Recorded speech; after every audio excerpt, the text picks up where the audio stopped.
रामायण महाभारत सुनो सुनो आप लोग गाए गए एक अद्भुत कहानी। थोड़ा सा समय लगेगा, कम से कम 1 से 1.5 घंटा, लेकिन शांति का सहयोग आप लोग बना कर रखेंगे। ये हमारा दावा बा, ये बिरहा अगर आप लोग गौर से सुन लेगा, यकीनन आप कोई घमंड तो नहीं है दोस्त, क्योंकि वीरों से पृथ्वी खाली नहीं है। लेकिन हमारी कोशिश रहेगी, जो 24 साल का मेरा अनुभव है, इस बिरहा में आप लोग को एक नसीहत मिलेगी। नौजवान भाई के लिए भी श्रृंगार रस, प्रेम रस, आखिर में हास रस, रौद्र रस, और लास्ट में जाते जाते ये बैराग की तरफ बिरहा चला गया। खासतौर से बिरहा में आशीष बाबू को बड़ा फेवरेट बा। फरमाइश हुए कल का फरमाइश करते वो बिरहा गावा तो आज ये मंच पे हम गाएंगे थी। आइए भूमिका की लाइन है।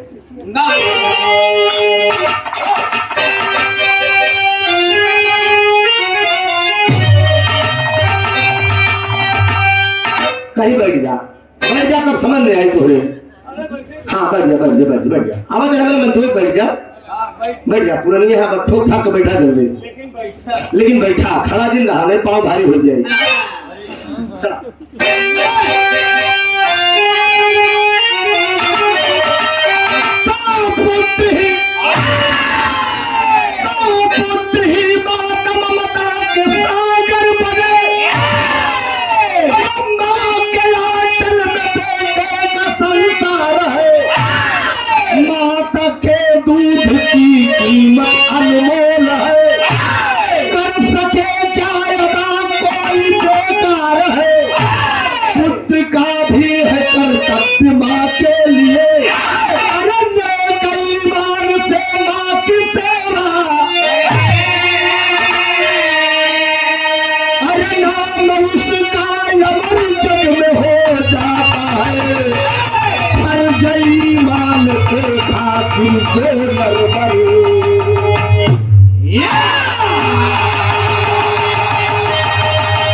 भैया शानदार इंसान की जिंदगी इस धरती पे कभी कभी मिलती है।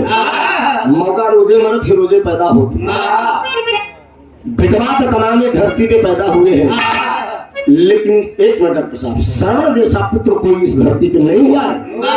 दानी तमाम पैदा हुए हैं, लेकिन हरिश्चंद्र और कर्ण जैसा रानी इस धरती पे कोई नहीं हुआ है। कलाकार तमाम इस धरती पे पैदा हुए हैं, लेकिन तानसेन जैसा कोई कलाकार इस धरती पे नहीं हुआ है। तानसेन बैजू बाबरा स्वर में स्वर छेड़ते थे, पता लगे कि भैया पत्थर रहे वो पिघल जाए। सबका जोर नहीं है, एक ही लाइन में खिको वाली बात।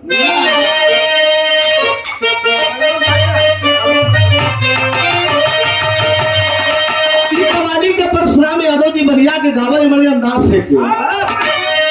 अरे उठे मुसलमान मुसलमान नमाज पढ़ लो, अरे उठो मुसलमान नमाज पढ़ लो, अरे उठो मुसलमान नमाज पढ़ लो, अभी मेरा सर कटा नहीं।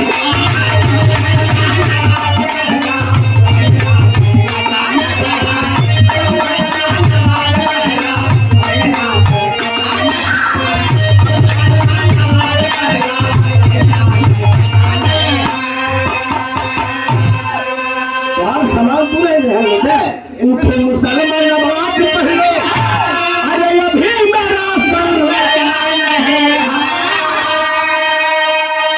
अरे हुसैन जैसा दिया साहब, अरे हुसैन जैसा दिया साहब, वैसा कोई दिया नहीं।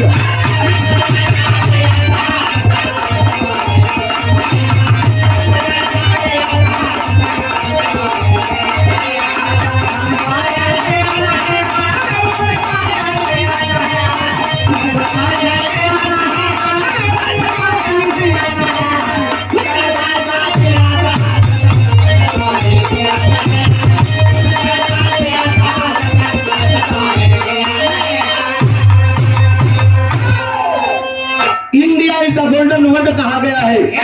ये सोने की चिड़िया कही जाती है, सोने की चिड़िया कही जाने वाली धरती पे कितना बड़ा अत्याचार हो रहा है। अरे सोने का यह देश हमारा, क्या बात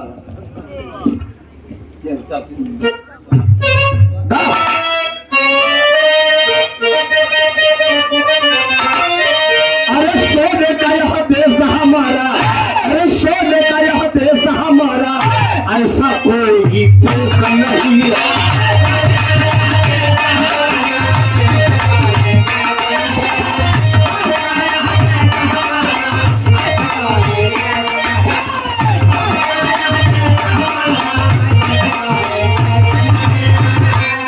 अरे सोने का यह देश हमारा,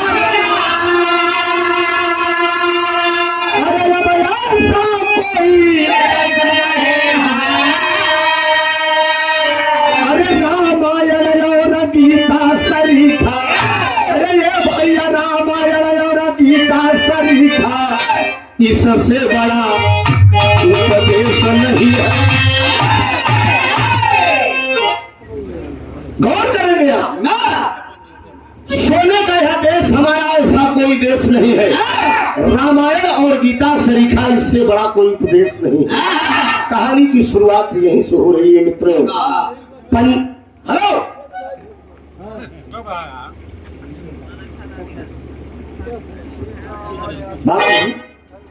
पंजाब प्रांत है। पंजाब प्रांत के अंदर एक नगरी है, जिस नगरी का नाम है चालकोटी। चालकोटी नगरी के अंदर एक क्षत्रिय कुल के राजा थे, जिनका नाम इतिहास के अंदर बताया गया राजा शंखपति। राजा शंखपति की पत्नी का नाम बताया गया अम्बादेवी। दोनों प्राणी के बीच में एक संतान है। संतान का नाम क्या है? जिसका नाम है पूर्णमल। ये बात यही छोड़ दीजिए। राजा शंखपति की जिंदगी बड़ी खुशी खुशी बीत रही है, लेकिन बगल के नगर में पड़ोसी एक राजा थे, जिनका नाम था फूलचंद। राजा फूलचंद के पास एक राजकुमारी थी, जिसका नाम था फुलंदा। जवानी के दहलीज में है। राजा महाराजा के जमाने में स्वयंवर से मेहरारू आवत रहे। जौने राजा के जांघी में जोर रहा है, वह राजा अपने जांघी के दम पे मेहरारू ले आवे। राजा फूलचंद जी जब निगाह उठाकर देखे कि मेरी बेटी तो सयानी हो गई, क्यों न इसका मैं स्वयंवर रख दूं। जब राजा फूलचंद जी अपनी बेटी का स्वयंवर रखते हैं, तो शर्त क्या रखते हैं स्वयंवर की? नीचे कड़ाही के तेल में, कड़ाही में कड़ू का तेल खौलता रहेगा नीचे, और ऊपर एक चक्र रहेगा। चक्र के अंदर एक मछली रहेगी। देखना नीचे है और निशाना लेना ऊपर। जो राजा मछली के बाईं आंख में निशाना लगा देगा, उसी के साथ ये फुलंदा राजकुमारी ब्याही जाएगी। इतनी बड़ी शर्त जब राजा फूलचंद रख दे, तमाम राजा के पास पत्र भेज दे, एक पत्र सीधे शंखपति को पास आएगा। एकदम बुढ़ाई का था, चौथे पन का धनुष बाण लय के दूसर मेहरारू करे बदे तैयार हुई। तो जमन पीही मेहरारू रही लंबा दे डेहरिए पे मिल गए। कहे कस कहाँ जाते हैं? कहे बोला ना हम दूसर ब्याह करे जाते।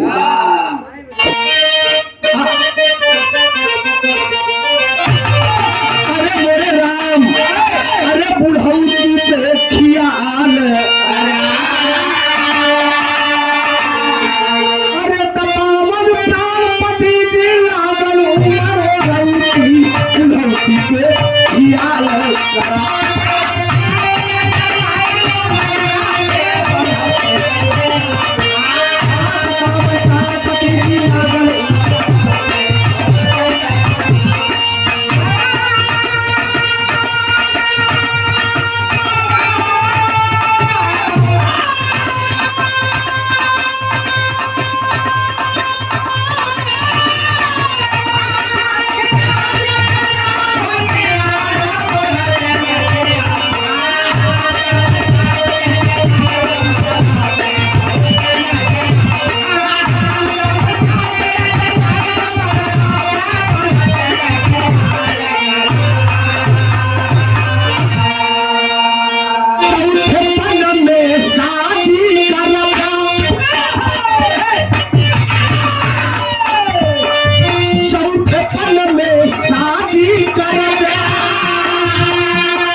क्रोधित होइए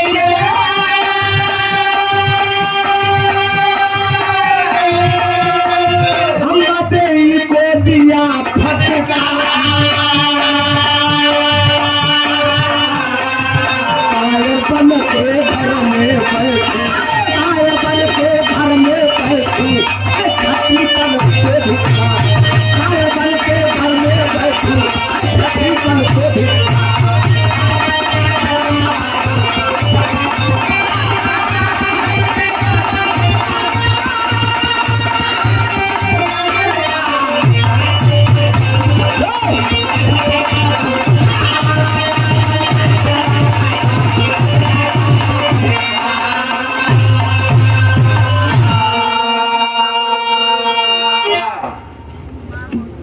काट दिए संगपति अपनी रानी अम्बा देवी को कहे बुढ़ौती में तू बियाह करे जात है बेटवा बर्बाद हो के पतोह लियावे के समय हो के तू खुदे मेरा रू करे जात है। राजा संगपति बोल दिए कहा है रानी तमाम राजा आएंगे मुझे भी पत्र मिला है अगर हम न जाए तो कहीं राजा संगपति डर हमारा नहीं आए कहीं मैं छत्री हूँ मेरा जाना जरूरी है। पहुंच गए धनुष बाण उठाए एकदम बुढ़ाए जब पहुंचे एक से बढ़ के एक मुस्टंड लंगाई से बैठा है एकदम कुनरू गाल अब राजकुमारी भाई साहब आमे के फाकी जैसे रेशम जैसे बाल अजरिया जैसे एकदम सुराही जैसे गर्दन अनार जैसा गाल ऐसे एकदम गुलाबा में हाथ डाले खड़ी है और राजा फूलचंद सिंहासन पे विराजमान शर्त लगा दिए कराही है रुको कराही के तेल में देखना है कड़ू का तेल खौल रहा है देखना नीचे है निशाना लेना जो राजा लगा देगा निशाना उसके साथ मेरी बेटी ब्याही जाएगी। अब जितना राजा लौटे था ना मैं 2 मिनट में मस्की थी यही दबाए हाथ दिखेगा खाली अब बहन तुरंत मस्की थी राजा संगपति धनुष बाण ले पहुंच गए बुढ़वा जान के भाई साहब सबसे पहले नहीं के नंबर लगाए कहे दादा निपट ले उसके बाद हम सब निपटी थी। एक बात जान ले पुरान हड्डी में बहुत दम होता राजा संगपति धनुष बाण उठाए देखत है नीचे कड़ू के तेले के परछाई में निशाना लेते हैं मछरी के भाई आंख में निशाना मारे के बाद देखत है नीचे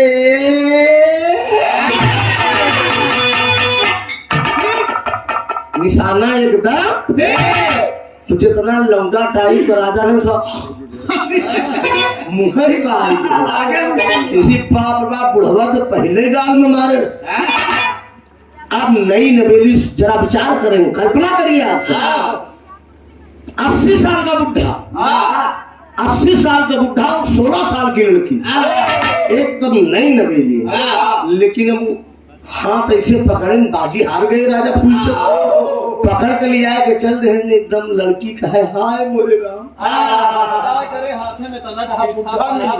हाय हाय हाय क्या करूं राम मुझे लिया के जब राजा संगपति रास्ता में चले तो कहें तोरे पास एक मेहरारू हो है ने कौनो दिक्कत नहीं एक खिबा एक खितू दूठी हो जाबो है काके सिखासर है कहां राजा दशरथ 3 ठिरा करे ना तबे तू ये ठिरा खत है कहन हमार लहान न बैठी कहे तो का करे पड़ी अलग से महल बनवा दी सेवा में रानी के लिए एक नौकरानी रख दी जिसका नाम था बाबी बड़ी खुशी खुशी जिंदगी बीता दोस्तान हैदर मुझे पता लग गई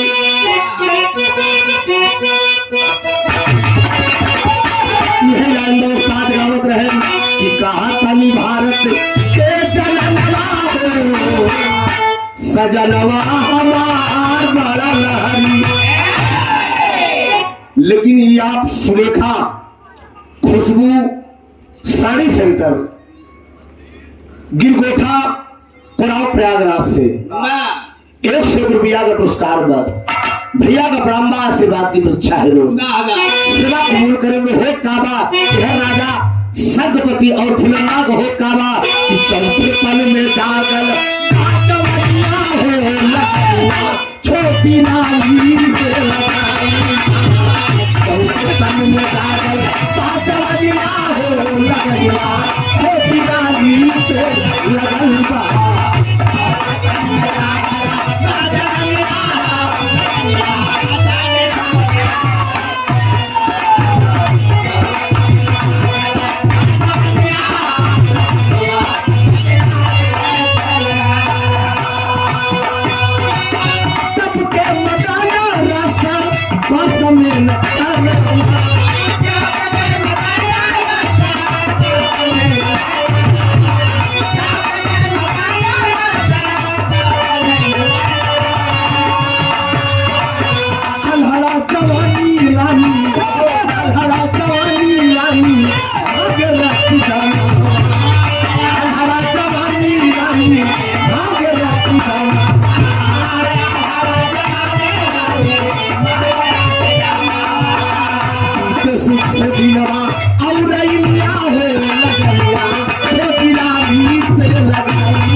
की लड़की है अकड़ा चौथे पन कपड़ोवा एक दिन राजा संगपति कहीं चला गए ने अंटा पर बैठी बा बगल में नौकरानी बाती खड़ी बा अब घोड़े पर से एक नौजवान गुजर गया और जब उन नौजवान को देखे तो फुलंदा गाय आए आए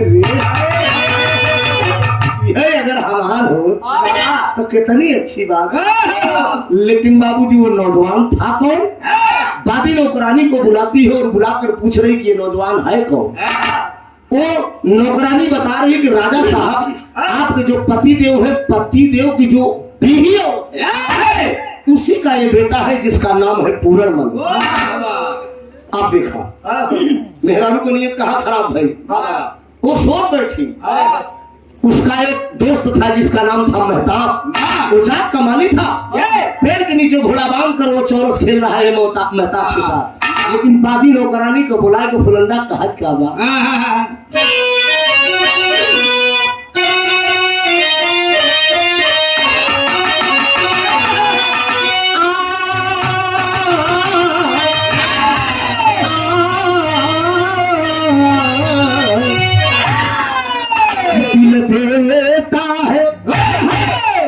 दिल देता है रो रो दुहाई किसी से कोई प्यार ना करे आशीष बाबू बड़ी महंगी पड़ेगी जुदाई किसी से कोई प्यार ना करे ये में बड़ी कुर्बानी दे के पड़ा था सोना पढ़ना कपड़ा नहीं देखा जाए प्यार में इतनी कुर्बानी देना पड़ता है ये जान लीजिए लेकिन वो करती क्या है वो पार्टी को बुलाती है कि दिल से माना है अरे दिल से माना है बेटा चाहे भाई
सुनो, चाहे बेटवा हो या भाई हो, इससे मतलब नहीं है।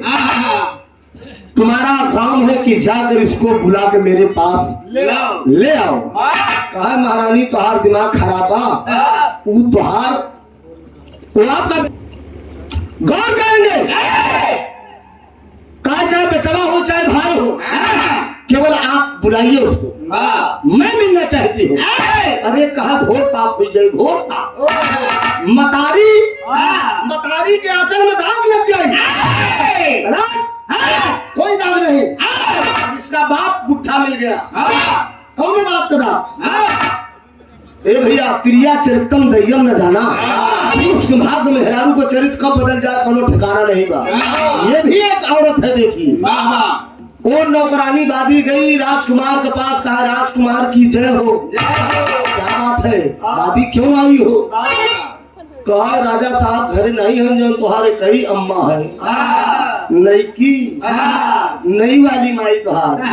कहा तबीयत बड़ी तेज खराब बा। कहा तब कहा हो सका तो बच्चे ही राजकुमार हड़बड़ा गया, आदर्शी बच्चा था। वो सोचने लगा कि आखिर में क्या बात हुई, मेरे पिताजी घर पे नहीं है, मेरी माँ की तबीयत खराब है, जरूर कोई घटना हो सकती है घर में। वो नौजवान तुरंत उठता है, घोड़े पे सवार हुआ और चलने का मूड बना लिया। बाबूजी बगल में जो उसका दोस्त है मेहताब, वो हाथ पकड़ लिया पूरनमल का। हाथ पकड़ के कहा भैया एक बात मैं कहना चाहता हूँ, मुझे होनी अनहोनी लग रही है, तरस कराएंगा।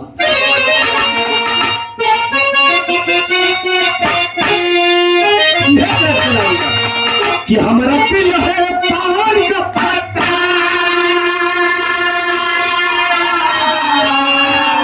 हमारा दिल है पावन का पत्ता, अरे गोरी इस पे लगा तो चूना।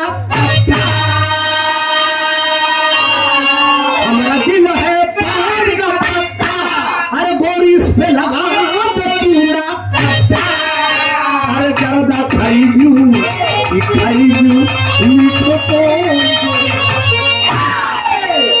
लेकिन गौर करेंगे बाबूजी, वो मेहताब जो जात का माली है, आखिर में वो पूरनमल का हाथ पकड़ता है और कहता क्या है कि मेरी बात मान लो भैया, कि मेरी बात मान लो भैया, अरे नहीं बीमार महल में मैया। मेरी बात मान लो भैया, अरे नहीं बीमार महल में मैया, अरे नाही बिचवई में होई मजेदार नैया। काट कर वो कहता है कि हरामखोर तू मेरा दोस्त है, अरे मेरे पिता से अमर से जीत कर लाए हैं, वो भी तो मेरी माँ है, नीच नहीं तो मेरे माँ के समान वो भी है। पूरनमल कहता है कि जैसे घर में मेरी मैया, जैसे घर में मेरी मैया, वैसे मौसी भी मोरी मैया, अरे नाही बिचवई में कोई मजेदार नैया। डांट कर मेहताब से कहा वो भी मेरी माँ है। आज कितना बड़ा उसको कष्ट होगा अगर मैं नहीं जाऊंगा तो। घोड़े पे सवार हुआ वो नौजवान चल दिया। गौर करेंगे कहानी यहीं पे मोड़ ले रही है मित्रों, बड़ी मार्मिक कहानी मिलेगी। घोड़े पे सवार हुआ और नौजवान चल दिया, आगे आगे नौकरानी बादी चली जा रही है, पीछे पीछे राजकुमार पूरन जा रहा है।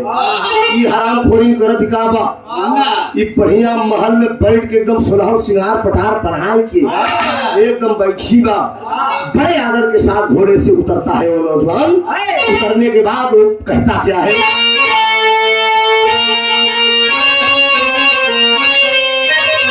कहा मौसी माँ के चरणों में पूरनमल का प्रणाम, अरे किस कारण बुलवाया मौसी, क्या है मेरा काम। अरे बादी ने जाकर बतलाया मौसी है पी, अरे यहाँ खैर करे करता।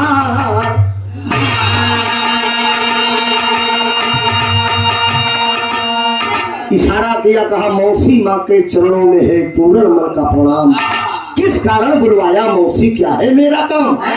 दादी ने जाकर बतलाया मौसी है बीमार, यहाँ और कुछ नजर आ रहा, खैर करे करता। ए मौसी तू ठीक हो ना? दादी तो जाके बताया कि मौसी की तबीयत बड़ी तेज खराब बा। वो इशारा करती है, फुलंदा कहती कि मैं ठीक हूँ, तुम कैसे हो पूरा? मैं भी ठीक हूँ मौसी। इतने में लाई गट्टी दे दे, जब लाई गट्टी खाए ला तो बढ़िया अगड़ाई लेके जाते ए पूरा, अरे ए पूरा, ए पूरा तू हमके मौसी काहे कहा था? अरे तो के मौसी ने कही तो कहा कही तुम्हें वो कहत का बा।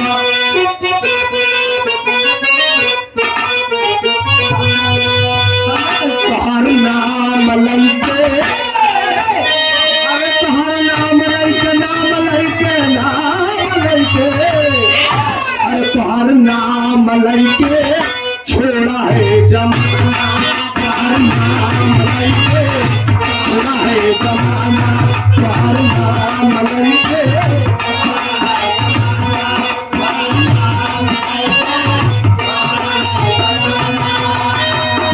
सहा नहीं जाए मुँह से, सहा नहीं जाए मुँह से, सखियों का ताना, तोहर नाम लइके छोड़ा है जमाना, तोहर नाम लइके छोड़ा है जमाना, तोहर नाम लइके छोड़ा है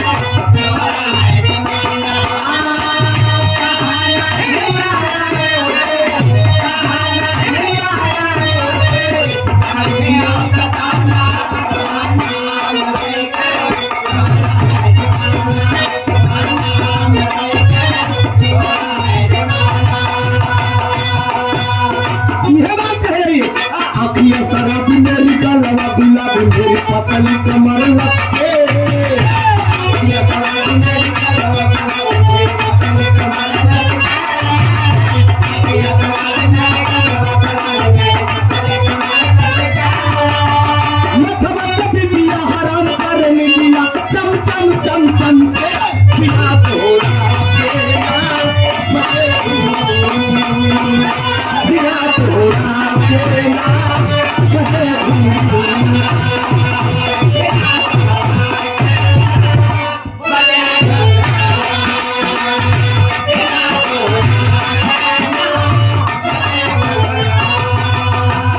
इस लाइन पे आप इस भाव को समझते हुए आदमी राम सागर पटेल जी खिरिया रामपुर की धरती से 151 रुपया का पुरस्कार का बाबू को तकरीर बना और एक लंबा सफरिया का नमन का आशीर्वाद की पूछा है। दिल है दीवाना तेरे कहानियों में,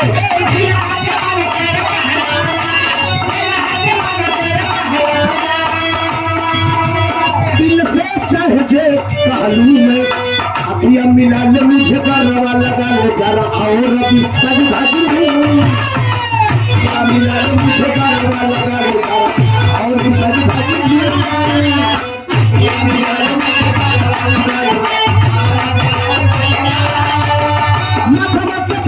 हराम कर लिया, चम चम चम चम पे खिला तोड़ा केला बसे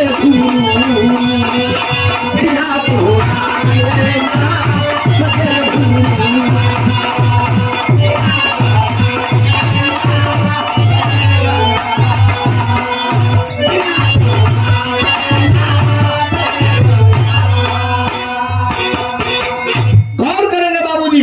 जवानी के तालीम में एकदम मस्त है हराम खान और अपने ही बेटे को पकड़कर वो प्यार करना चाह रही है, अपने ही बेटे को, वो भी समझो उसका बेटा ही है, पकड़ के एकदम पूरन को उठा के पलंग पर पटक दे, झटक के खड़ा हो गया। पूरन मेरी जवानी को तो फुकड़ा के जा रहा है, अच्छा नहीं करके जा रहा है। हराम खोरी लोक की लाज, प्रलोक की लाज, अरे तू लोक की लाज से ना ही डरे,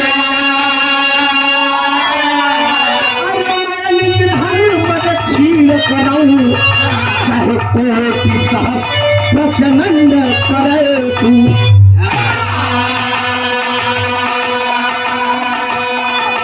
दुनिया के मालिक को तो डरा। हरामखोरी ने इश्क का नाटक करके, बीमारी का बहाना करके तूने अपने पास तक मुझे बुलाया। अब बुलाने के बाद आज ये ड्रामा कर रही है कि मैं तेरे साथ गलत संबंध करूं। कतई ऐसा नहीं हो सकता। सूरज बदल जाएगा, चंद्रमा बदल जाएगा, धरती बदल जाएगी, आसमान बदल जाएगा, लेकिन पूरनमल का ईमान नहीं बदलेगा। तू मेरे लिए ऐसा नहीं हो सकता। तू मेरे लिए पाक साफ मेरी माँ हो तो। अरे बाप रे बाप, वो कहा कि अरे ठुकरा के मेरे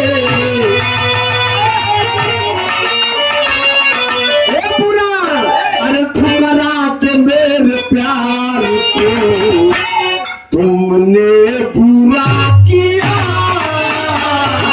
ठुकरा के मेरे प्यार को तुमने पूरा किया।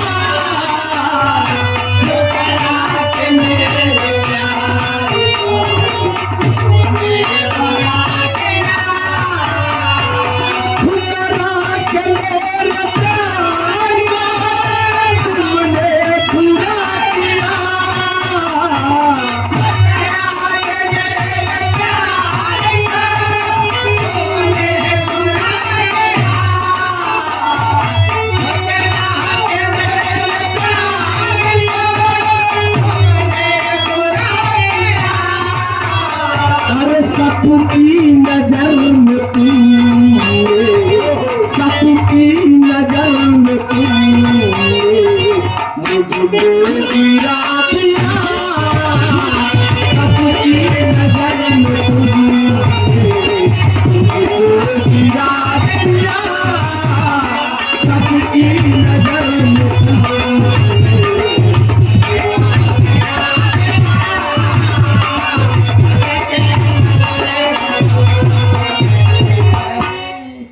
करेंगे बाबूजी। फुलंदा कह रहे कि सबकी नजर में तुमने मुझको गिरा दिया। पूरा मेरी जवानी को तो ठुकरा के जा रहा है। तेरे पिताजी बुढ़े हो चुके हैं, मैं नई लड़की हूँ, तू मेरे योग्य है। अब तू कह रहा है कि तू मेरा बेटा है। देख मेरी जवानी को, मैं तेरी माँ बनने काबिल हूँ, मैं तेरी रानी बनने काबिल हूँ। हाँ हरामखोरे, कतई ऐसा नहीं हो सकता। गौर करेंगे बाबूजी, कहानी एकदम बहुत करीब जा रही है। आखिर में यहीं से कहानी भी मोड़ ले रही है।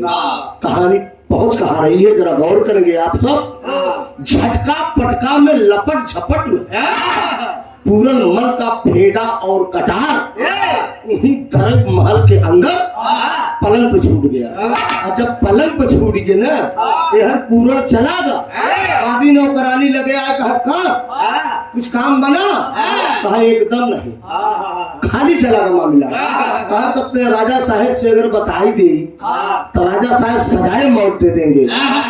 फुलंदा कहती है कि तुम चिंता मत कर, ये फुलंदा का दिमाग है। अगर राजा नहीं काजनी के तो महाराजा नीचे हो जी। देखा दिमाग लगाए दे, सरेंडर करना मेरा काम है। पहले रानी महारानी जब बिगड़त रही तो कोई भवन रहा, रानी हमें जब कोई भवन में चली जाए, राजा हरे का हालत खराब। कोई भवन का नाम सुनते मान वो टेम्परेचर डाउन। शाम का वक्त हुआ, रानी फुलंदा कोई भवन में जाकर लेटी हुई है। राजा संगपति घर पे आए, बादी नौकरानी से बुलाए और बुला के पूछ रहे हमारी रानी कहाँ गए। कहे जाको भवन में। तभी पाओ राजा संगपति जी गए हुए पैर के पास खड़े हो गए। कहा हो गया हमारे रानी के, कहा हो गया ये हमार करे जा, ये हमार जानो तुम कहा हो गया कौन कुछ कहा बात केहू ससुरा कुछ कहे किसकी मेरी मजाल है कि मेरी रानी को कोई आंख दिखा दे, सजाए मौत तो दूंगा। बस हम जानी थे तू कितना पानी में है और कितना हमके मानत है। मांग में सिंदूर तो भरे नहीं है, स्वयंवर से जीत कर लाई है ना। सोचे था तो तुके ममता कार्य का बात क्या है, वो रानी बता क्या रही है।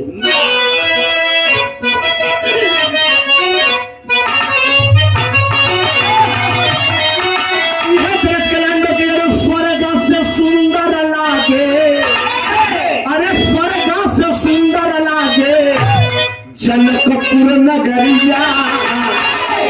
कैलन बियाह राम सीता के।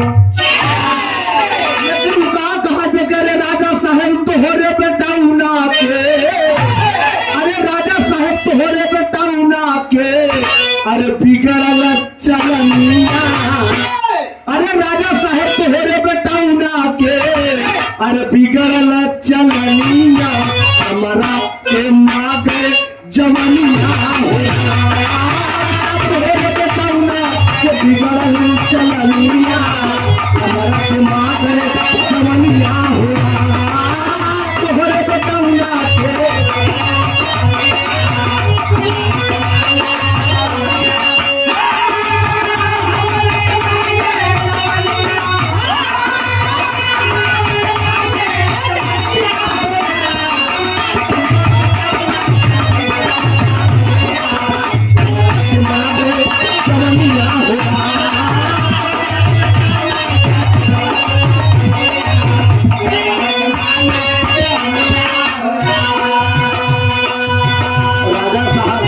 करिए, मैं आपकी बीवी हूँ या आपकी बहू बनकर रहूंगी।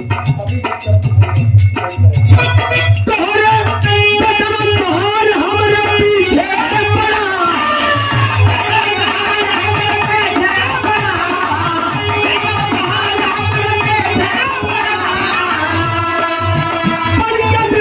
हमरे पीछे खड़ा हो,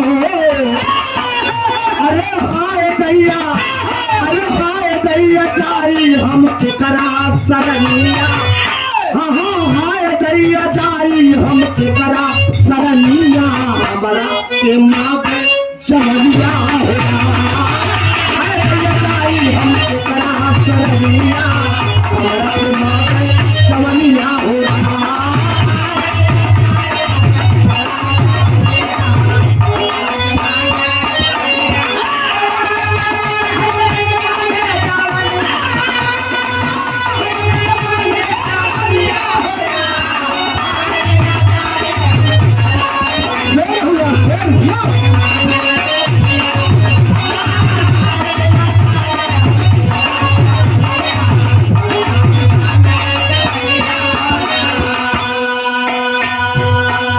यही बात तो रानी फुलंदा कह रही है, आपका बेटा मेरी आबरू लूटा है, मेरी जिंदगी लूट लिया।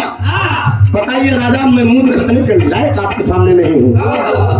राजा संगपति कह रहे हैं कि क्या बात है, मेरा बेटा तेरे पास आया था, तेरी आबरू लूटा है, क्या प्रमाण है कि मेरा बेटा तेरे पास आया था? ले जाती है बाबू जी, फेडा कटार दिखा देती है।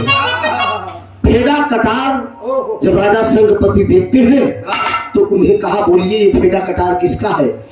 घबराइए गमत कहानी एकदम करीब है बाबूजी। कहा सुनिए फेडा कटार ये किसका है? बोल दिया कि ये फेडा कटार तो मेरे बेटी का है, पुरनमल का फेडा कटार है। विश्वास उन्हें हो गया। देखिए बाबूजी, कहा गया कि बिना विचारे जो करे सो पाछे पछताए, बिना विचारे जो करे सो पाछे पछताए। काम बिगाड़ो अपना लेकिन जग में हो। इंसान को बिना समझ बूझ के विचार के काम नहीं करना चाहिए। वही काम आज राजा संगपति एक औरत के कहने पे, एक औरत के विश्वास पे करने जा रहे हैं। कहा आपका बेटा आया, मेरी आबरू लूटा, उसी का फेडा कटार है, मेरे साथ वो जबरदस्ती कर रहा था। जब मैं मना कर रही थी, रोक रही थी, तो नहीं माना, मेरी आबरू लूट लिया। बताइए राजा साहब, अब आपके सामने मैं मुंह दिखाने के लायक बोल दिया राजा संगपति। रानी मैं वचन देता हूँ, मैं छत्री कुल का राजा संगपति हूँ। अगर बेटा हो या भाई हो या कोई हो, एक राजा की निगाह में न्याय तो न्याय होता है। अगर वो हरामखोर मेरा औलाद जरूर है। मेरी अगर तेरी आबरू लूटा है, मैं तेरे सामने वचन दे रहा हूँ, कल भरे रात दरबार में सिपाहियों से पुलवा कुछ हरामखोर को जब तक मैं फांसी के फंदे पे नहीं लटकवा दूंगा, मेरा नाम संगपति नहीं। सोचिए कितनी कड़ी शर्त राजा संगपति लगा दिए, नगर में ढिढोरा पिटवा दिए। कल मैभा मकारी के इज्जत के आरोप में राजकुमार पूरनमल की फांसी होगी। अरे बाप रे बाप, जितने प्रजावासी हैं सब तंग है, सोच रहे हैं सब। बताइए, राजकुमार पूरनमल की फांसी होगी? क्यों होगी फांसी? आखिर में क्या गुनाह उसने किया है? ये भैया हो, नगर में ढिढोरा पीटा गया और 2 सिपाही जाते हैं, घसीटते हुए उस राजकुमार को ला रहे हैं।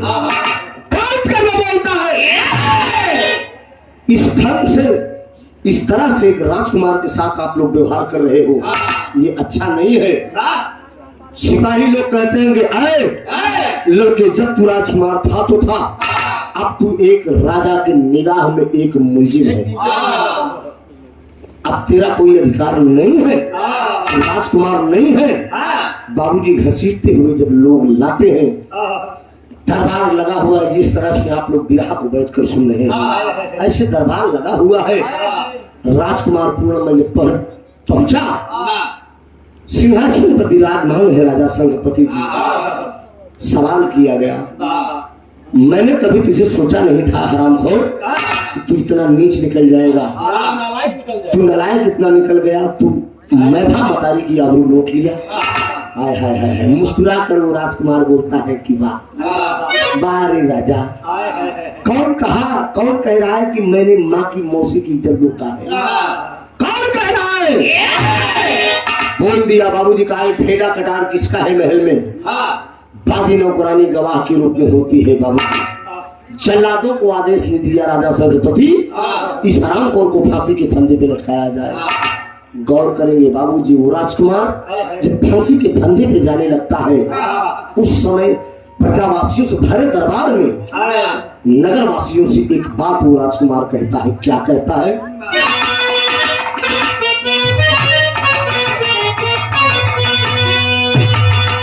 यह तस्कराइन बाकी, तोहरे माता, अरे तोहरे माता पिता के धन्यवाद हो, तोहरे माता पिता के धन्यवाद,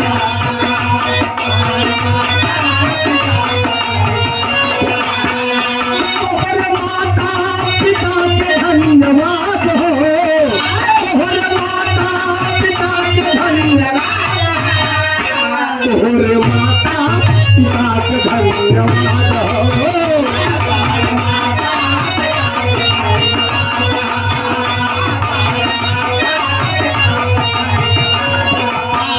तोहरे जन्म से तरल सारा परिवार हो। भगवान राम अपने ही औलाद को आशीर्वाद दे रहे हैं दोस्त।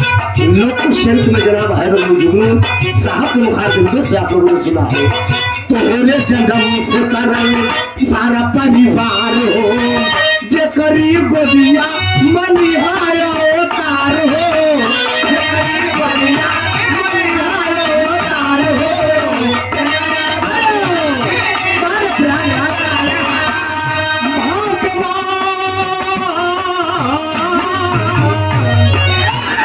भगवान तोहरे जैसन औलाद हो, भगवान तोहरे जैसन औलाद हो, तोहरे माता पिता के धन्यवाद।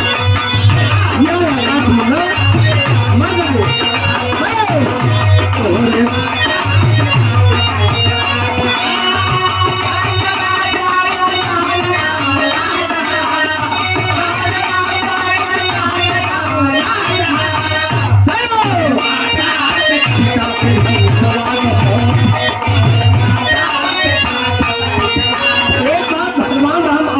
बाबूजी, जाऊ लौटे घर तुम दोनों भाई, जाऊ लौटे घर तुम दोनों भाई, काची मरिया न कराज न लड़ाई, काची मरिया न कराज न लड़ाई,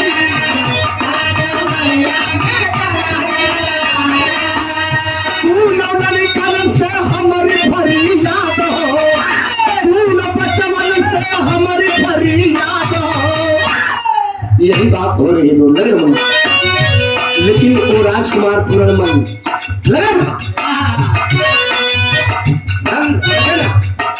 राजकुमार पूरनमल बाबूजी फांसी पे जा रहा है।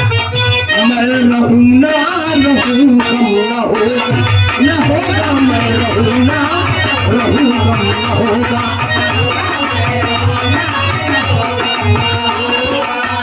नाम मर गया तो मेरा गम न होगा, नाम मर गया तो मेरा गम न होगा। मैं रहूं ना रहूं गम न होगा, न होगा मैं रहूं ना रहूं गम न होगा।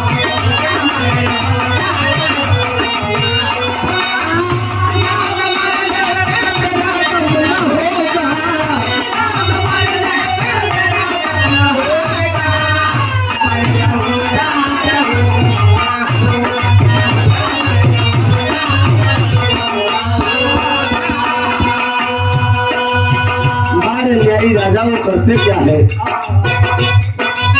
सबका प्रणाम करे, सबका प्रणाम करे पूरन ललनामा, सबका प्रणाम करे पूरन ललनामा।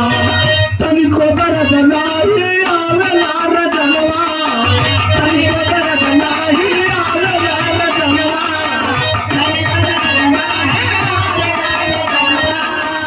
नाम दुनिया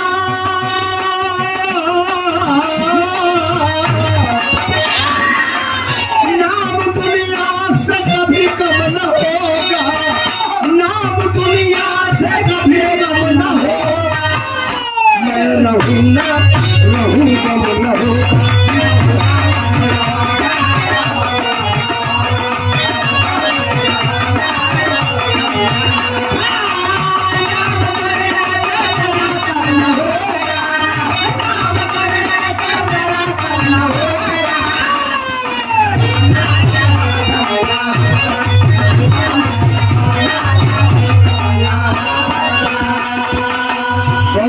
बाबूजी फांसी के फंदे पर राजकुमार को लटका दिया गया। हाथ भर की जीभ निकल आई।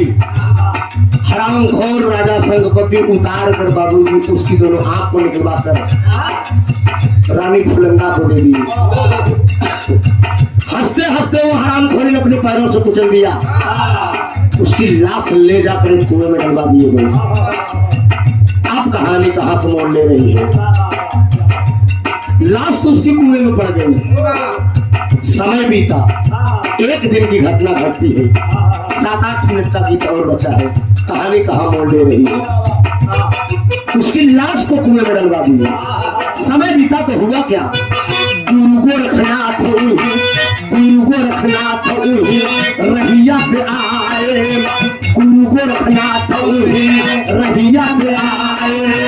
कुआं में पूरा मल की लाश जब पाए, कुआं में पूरा मल की लाश जब आए।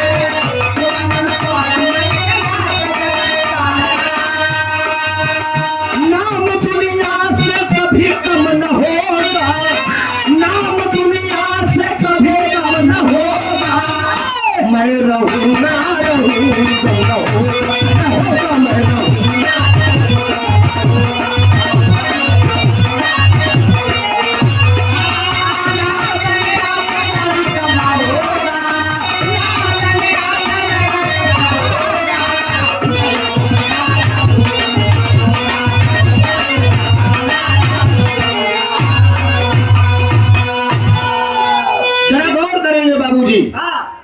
कहानी अब मोड़ ले रही है।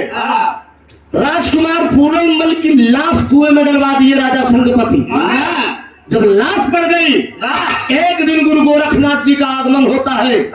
गुरु गोरखनाथ जी जब चालकोटी नगरी में पहुंचे, क्यों कि वो राजकुमार जो पूरनमल था वो गुरु गोरखनाथ का चेला था, गुरु गोरखनाथ का ही शिष्य था। गुरु गोरखनाथ जी सोचे कि मैं अपने शिष्य से मिलता चलूं। जब चेला से मिलने की बात आती है बाबूजी, मंत्रोच्चारण किया तो मंत्र ये बता रहा है कि आपका शिष्य बेकसूर, उसकी कोई गलती नहीं है। एक त्रिया चरित्र के चक्कर में उसकी फांसी हुई और उसकी लाश कुएं में है। गौर करेंगे बाबू, ये बात मंत्र जब ये बता रहा है, मंत्र के इशारा से गुरु गोरखनाथ जी उस कुएं तक पहुंच गए। जब उस कुएं तक पहुंच गए, लोगों से गुरु गोरखनाथ जी सवाल कर रहे हैं कि क्या इस कुएं में कोई लाश है। लोग बता रहे हैं यहाँ के राजा संगपति अपने ही बेटे को फांसी के फंदे पे लटकवा के उसकी लाश कुएं में डलवा दिए। लोगों से गुरु गोरखनाथ जी कह रहे हैं ए भैया क्या उस लाश को आप लोग निकाल सकते हैं? डाउट कर लोग बोलते हैं साधु क्या करेगा उस लाश को निकलवा के? उस लाश के अंदर बदबू आ गई होगी। गुरु गोरखनाथ कहते हैं कि भैया कितनी बीड़ी ही बदबू न क्यों न आ गई हो, लेकिन मेरा दावा है कि मैं इस लाश के अंदर परिवर्तन कर दूंगा।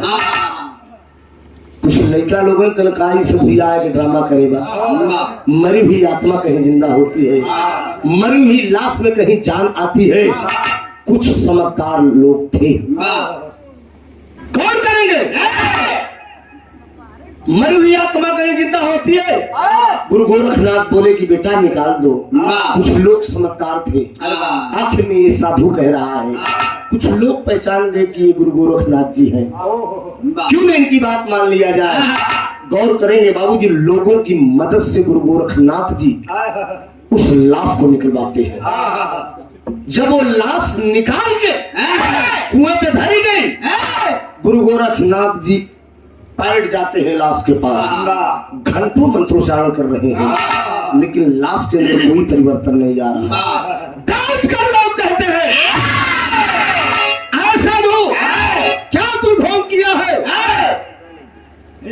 विशंबर, मर हुई आत्मा कहीं जिंदा होती है। आखिर में गुरु गोरखनाथ जी शांति नुमा में बैठे हुए हैं। 2 घंटा बीतने के बाद लोग तमाम प्रकार की बोली ठिठोली बोल रहे हैं। ये साधु क्या ड्रामा किया है? ये साधुया क्या ड्रामा करेगा? मरी हुई लाश कहीं जिंदा होती है। गुरु गोरखनाथ आखिर में 2 घंटा के बाद बाबूजी मंत्रोच्चारण करने लगे। मंत्रोच्चारण करते करते जब मंत्र को पढ़कर फूकते, अब पकड़कर उस लाश को झकझोरते, झकझोरने के बाद खींच कर एक चाटा मारते हैं।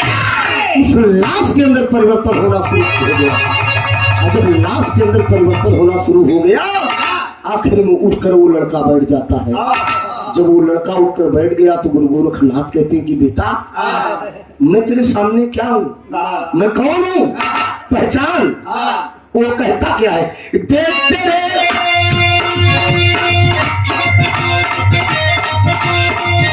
तेरे संसार की हालत, तेरे संसार की हालत क्या हो गई भगवान, इतना बदल गया, इतना बदल गया।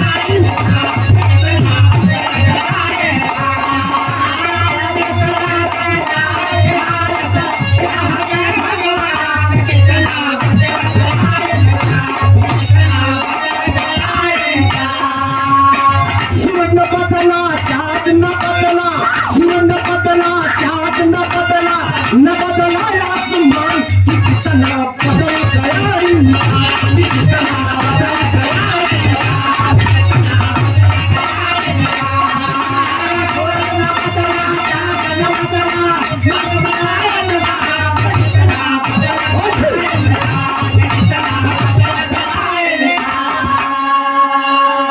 आवाज दिया गुरु गोरखनाथ उस पूरनमल को, ए बेटा जा, तेरी माँ तेरा इंतजार कर रही होगी, तेरा पिता तेरा इंतजार कर रहा होगा। लेकिन इतने में वो पूरनमल बोलता है कि कौन मेरे लिए माँ और कौन मेरे लिए पिता।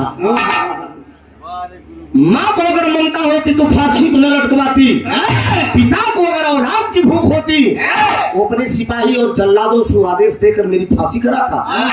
ना मेरे लिए मोह, न माया, न पिता, न भाई, न बंद, न कोई नहीं। गुरु गोविंद खड़े का के लागो पाए, परिहारी गुरु आपकी गोविंदी बताए। गुरु का दर्जा इस धरती पे मित्रों सबसे ऊंचा होता है। कहा मैं आपके आशीर्वाद से जिंदा हूँ, मैं आपकी शरण में चलूंगा, आप मुझे अपने शरण में ले लीजिए। गौर करेंगे बाबूजी, वही राजकुमार पूरनमल घर पे ना जाके, राज दरबार में ना जाके, सीधे गुरु गोरखनाथ के साथ खेमा में चला गया, डेरा में चला गया। और जाने के बाद गुरु गोरखनाथ जी उसको करते क्या है, उसको जोगी बना दिया। वो जोगी बन गया। जोगी बन के जगह जगह पर सिंगी उठा लिया, गुदरी मांग रहा है, भिक्षा मांग रहा है, गुदरी मांग रहा है। अपने गुरु की शरण में रह के राजा शंखपति को आए दिन चिंता है कि मेरा बेटा मुझसे दूर हो गया। यही बात हो रही है। धीरे धीरे समय बीतता गया। एक दिन वो समय आ गया, भंडारे का समय आ गया उस जोगी का। और जब भंडारे का समय आ गया तो गुरु गोरखनाथ एक बात कहते हैं, ऐ बेटा जाकर अपने महलों से, अपनी माँ से, अपने परिवार के किसी सदस्य से भिक्षा मांग लाओ। और जब भिक्षा मांग के आओगे तभी तेरा भंडारा संपन्न होगा। ऐसा जोगियों में होता है कि परिवार का कोई सदस्य जब तक भिक्षा नहीं देता है तब तक वो भंडारा संपन्न नहीं होगा। खाली 1 मिनट की खातिर अब यह जगह पे वो राजकुमार पूरनमल जोगी बन के चालकोटी नगरी में अपने परिवार के लोगों से भिक्षा मांगने जा रहा है। 1 मिनट का थोड़ा सा झलक आप लोगों को दिखाओ। अब इन जगह पे हमें त्रिभुवन गवैया ना समझा, खाली 1 मिनट के लिए वो जोगी बाबा आएगा। बेटा जरा मेरी गुदरी उठा दो तुम। बेटा मेरी झोली जरा दो। लीजिए बाबा। बहुत बढ़िया चेला मेरा है। बेटा जरा मेरी पीताम्बर धारण कराओ। यही तो मेरा सबसे प्रिय चेला है। तू बहुत शरारती करता है, गलत अल्फाज नहीं बोलने का। ये बाबा का दरबार है। अगर किसी दिन क्रोध आ गया शराब दे दूंगा। अच्छी पक्की बाबा चालू कर दे ड्रामा सुन रहा बोल दिए। आखिर में वो जोगी चलता है। खाली 1 मिनट के बीच में आप लोगों के बीच में झलक बा। कैसे झलक बा? ला बाबा जी लाओ ला बाबा जी। और है मेरे छाला वो मेरा पीताम्बर दो। बाबा जी सफेद वाला बच्चा है बाबा वो।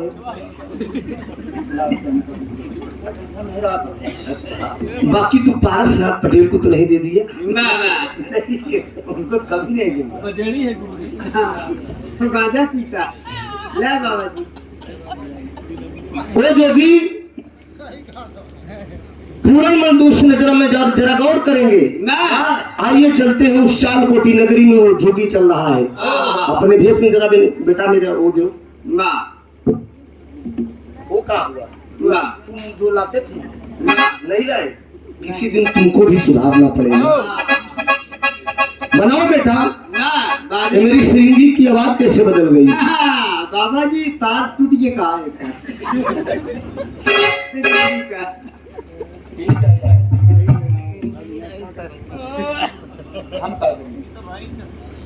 आखिर में वो जोगी चलता है और गाते बजाते हुए जा रहा है चालकोटी नगरी में अपनी माँ से भिक्षा लेने के लिए।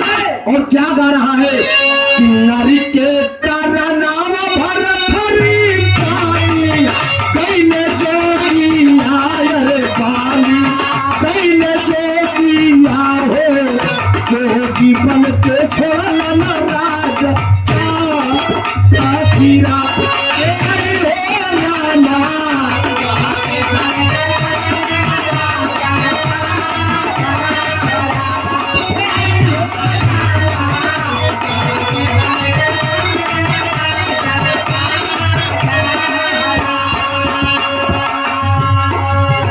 यही गीत को गाते हुए वो जोगी जब आगे बढ़ता है चालकोटी नगरी में पहुंचता है।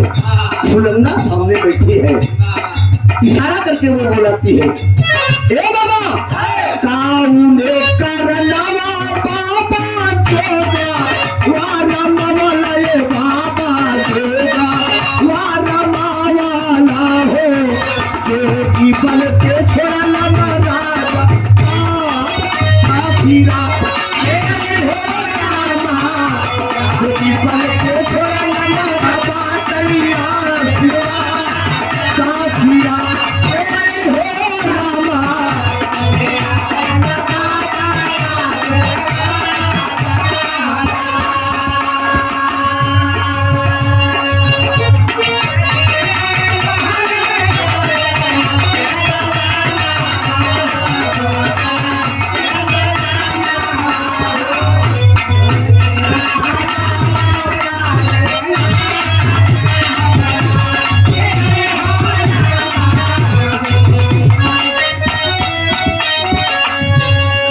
कहीं कहीं विरहा में लोग कहा कि त्रिभुवन अच्छा धंधा फाड़ लिया कमाने का।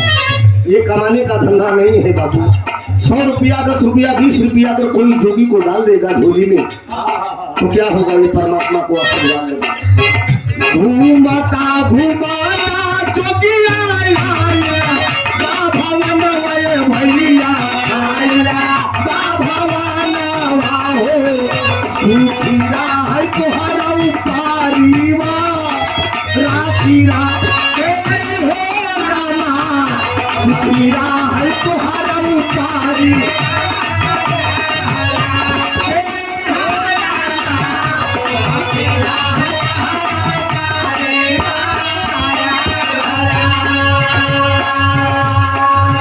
सगुन से भिक्षा मिलत बा देवी। अरे ए देवी, इस भिखारी को कुछ मिलेगा।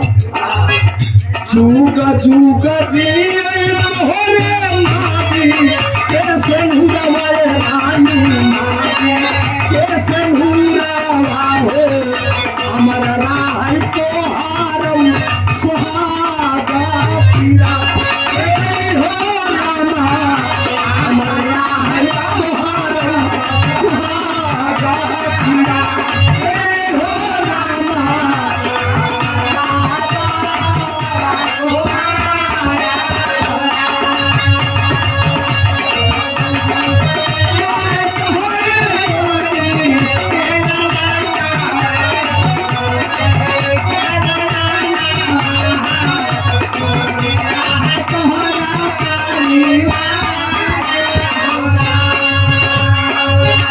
चूका चूका जी बेटा बेटी के लाला नवाए मुन्ना बेटी के लाला नवा हो चोटिया देता बातैया सिरवा काखीरा हो रामा।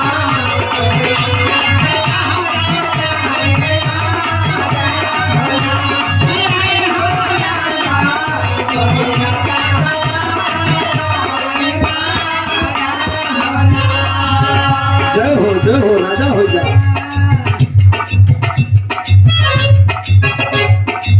राजा हो जा राजा हो जा। खूब बड़ा हो काफी करा। घूमता घूमता जोगिया आइला, बा भवन वय भैया आइला, बा भवन हो काईदा गुदरिया माइया जातीरा हो रामा काईदा गुदरिया माइया।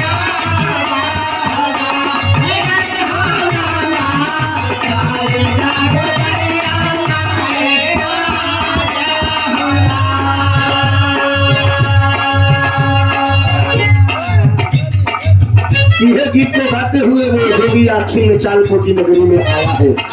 वही रानी फुलल्ला से भेंट होती है जिसके कारण फांसी हुई है। इशारा करके वो बुलाती है। काउले करनवा पापा छोगा वारा मावला ये बाबा छोगा वारा मावला हो छोगा वारा मा के भिखिया मारा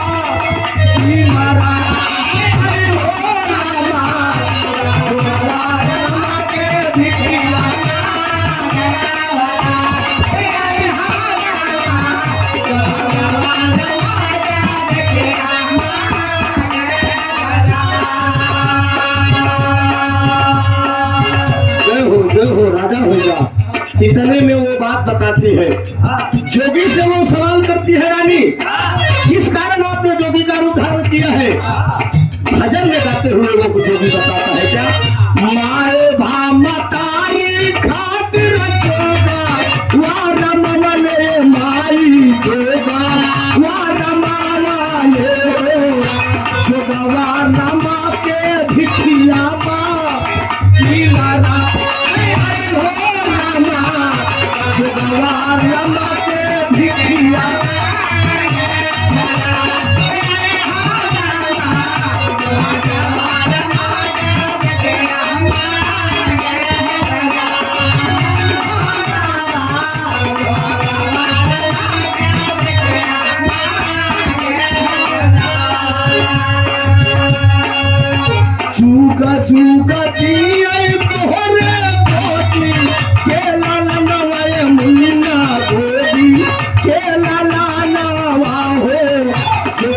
देता बाटैया सिरवा ताकिया हो रामा गंगा देता बाटैया सिरवा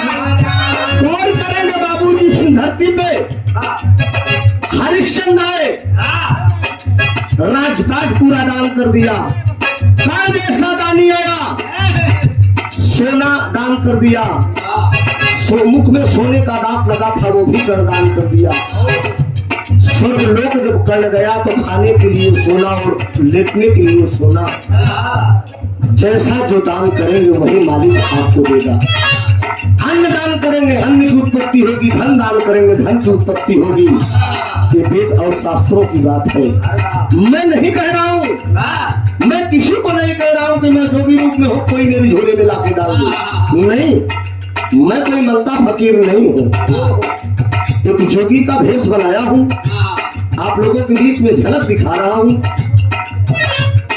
जिसके मन में अगर श्रद्धा हो डाल दे नहीं कोई बात नहीं है मैंने बताया था कि 10-20 रुपया तो लोग पान और गुटखा खा के थूक देते हैं लेकिन ये एक जोगी को आप दान दे रहे हैं तो जोगी किसी को दान देगा मैं कह रहा हूँ इसी पार्टी में अगर कोई बहुत गरीब हो तो ले ले अभी देने के लिए मैं तैयार हूँ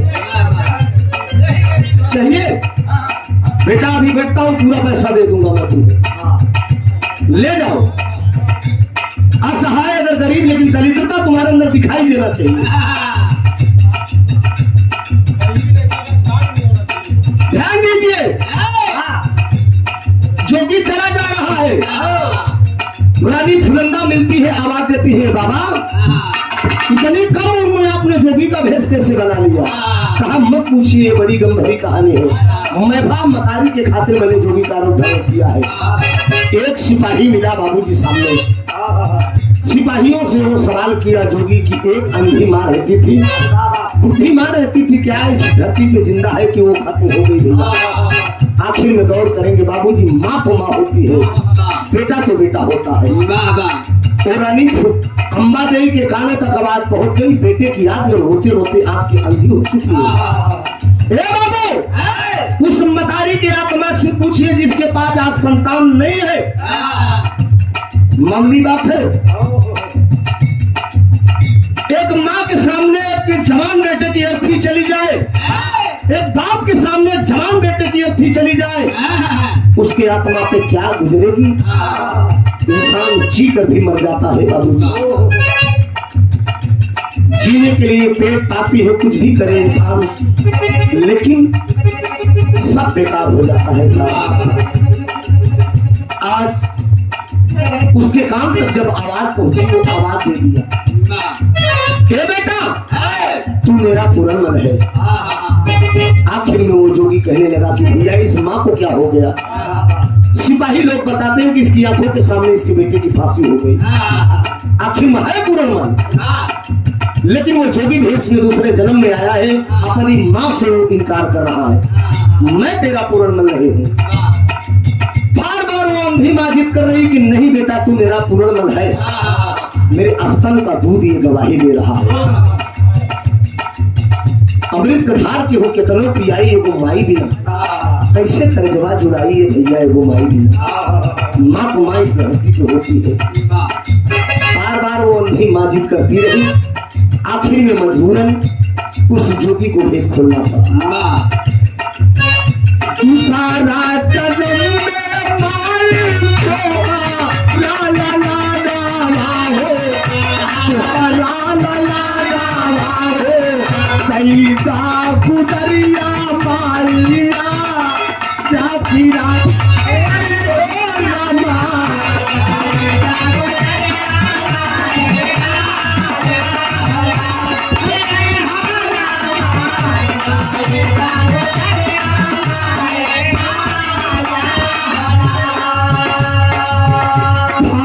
जाए धरती का सुनी ला ला ला ला हो सुनी ला ला ला ला हो पिघला गई है माँ जूरा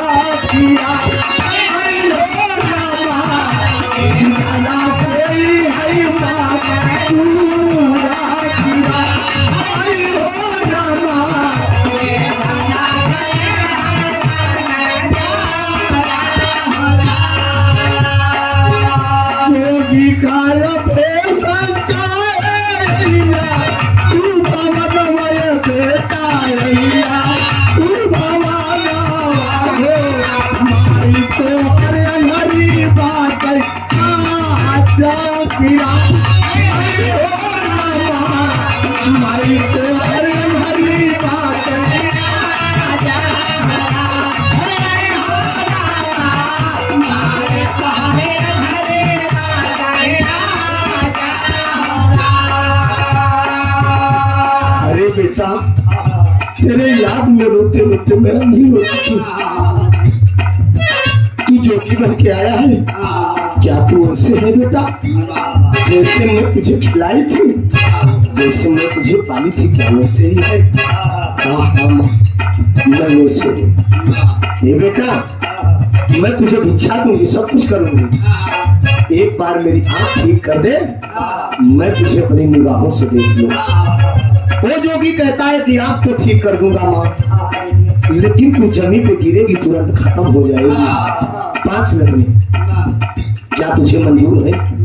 मैं मर जाऊंगा बेटा, मर जाऊंगी, कोई बात नहीं है, लेकिन मुझे तो दिखा दे एक बार सूरत, तू वैसे ही पूरा है। आखिर में वो जोगी मंत्रोच्चारण करके बाबूजी गंगा जल को भूसा द्वारा छिड़कता है आंख पे, उस अंधी माँ की आंख ठीक होती है।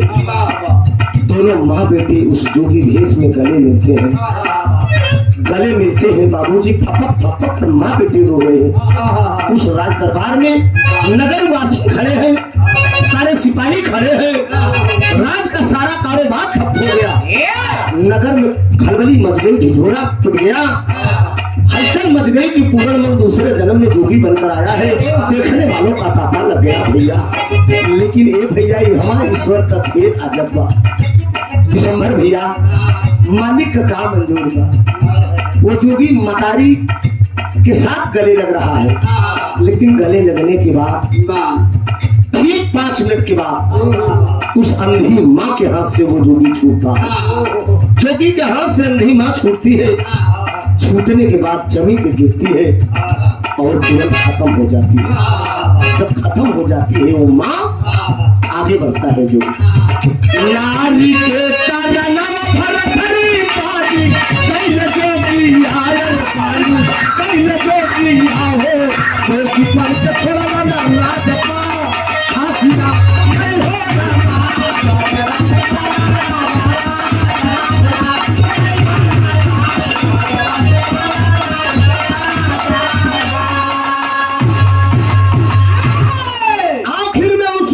के हाथ से 5 मिनट के बाद वो अंधी माँ छूटती है और जमीन पर गिरती है और खत्म हो जाती है। जब जमीन पे गिरती है वो खत्म हो जाती है। इस बात की खबर जब राजा शंखपति को लगी कि मेरा बेटा पूर्णमल दूसरे जन्म में जोगी बनकर आया, वो भी अपने बेटे की याद में रोते रोते आंख के अंधे हो चुके हैं। लौट कर आते हैं, राजा शंखपति हाथ जोड़कर खड़े हो गए, कहा मुझ जैसे पापी पिता को नरक में भी जगह नहीं मिलेगी। एक काम है करो बेटा, ये जोगिया वस्त्र त्याग दे, ये उतार दे, सर पे मुकुट पहन ले, राजा का वस्त्र पहन ले, सिंहासन पर बैठ जा बेटा, तू इस चालकोटी नगरी का राजा बन जा। कहा वाह अरे राजा वाह, एक जोगी के लिए ये मोह माया धन दौलत क्या होगा? तू मुझे फुसला रहा है? नहीं, एक जोगी के लिए ये मोह माया घर द्वार पत्नी लड़का बच्चा क्या है? संसार मिथ्या है, दुनिया में हर चीज झूठी है, मौत सत्य है। मुझे नहीं चाहिए आपका राजपाट, अपने पास रखिए। राजपाट देना था जब राजा बनाना था, एक नालायक औरत के कहने पे आपने मुझे फांसी पे लटकवा दिया। ना मैं आपका बेटा हूँ, न आप मेरे पिता।